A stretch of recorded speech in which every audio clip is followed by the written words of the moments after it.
पुढच्या बातमीकडे वळतोय। वाल्मिक कराड यांच्यावरील खोटे गुन्हे मागे घ्या या मागणीकरता बीडमध्ये कराड समर्थक आक्रमक झालेत।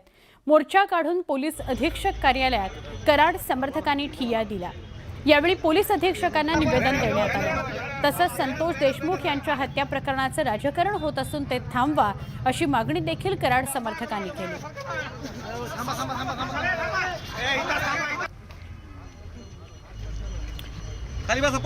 खोटे गुन्हे मागे घ्या अशी मागणी करण्याकरता वाल्मिक कराड समर्थक आक्रमक झाले। पोलीस अधीक्षक कार्यालयातच त्यांनी ठिय्या मांडला।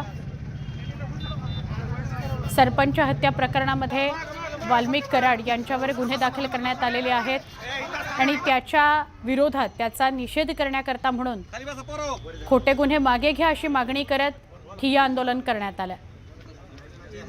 कराड यांच्यावरील खोटा गुन्हा मागे घ्या या मागणीसाठी कराड समर्थक आक्रमक झालेले आहेत। त्यांनी पोलीस अधीक्षक कार्यालयामध्ये माझ्या पाठीमागे पाहतोय अशा मोठ्या संख्येने या ठिकाणी आलेले आहेत। विशेष म्हणजे वी सपोर्ट वाल्मिक कराड अशा पद्धतीचे जे फ्लेक्स आहेत ते देखील दाखवले जात आहेत। त्याचबरोबर बीड जिल्ह्यामध्ये जर बघितलं तर अनेक ठिकाणी रास्ता रोको देखील झालेत। वडवणी शहर बंद ठेवण्यात आलेले आहे। त्यामुळे एकंदरीतच वाल्मिक कराड यांच्यावरती दाखल झालेल्या गुन्ह्यावरून आता बीडचं जे सामाजिक वातावरण आहे ते देखील तापलेलं आहे। त्याचबरोबर जो गुन्हा दाखल करण्यात आलेला आहे तो राजकीय द्वेषातून केला गेला असल्याचे देखील या ठिकाणी जे समर्थक आहेत त्यांचं म्हणणं आहे। एकूणच जर बघितलं तर या पोलीस अधीक्षक कार्यालयामध्ये या समर्थकांनी ठिय्या देखील केलेला आहे। पोलीस अधीक्षकांनी जो गुन्हा दाखल केलेला आहे त्याचा पुनर्विचार करावा अशी देखील मागणी केली जाते।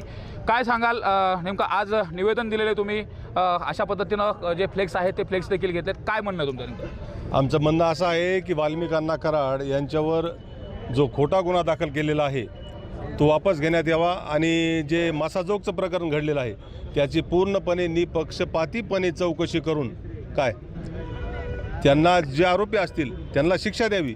पण वाल्मिक अण्णा कराड सारख्या माणसावर जो 24 तास लोकांच्या कामासाठी उपलब्ध राहणारा माणूस आहे गोरगरीब जनतेसाठी त्यांच्यावर खोटे गुन्हे दाखल करण्यात येऊ नयेत। वाल्मिक अण्णा कराड यांच्यावर खोटा गुन्हा दाखल राजकीय दोषापोटी केलेला आहे। तो खोटा गुन्हा मागे घेण्यात यावा एवढीच सर्व समाजाच्या वतीने आम्ही आता SP साहेबाला निवेदन दिलेलं आहे। आता कलेक्टर साहेबाकडे जाऊन आता निवेदन द्यायचं आहे। हा खोटा गुन्हा मागे घेण्यात यावा एवढीच आमची विनंती आहे। काहीच नाही, सर्व आंदोलकांची सरळ आणि सोपी आणि साधी मागणी आहे।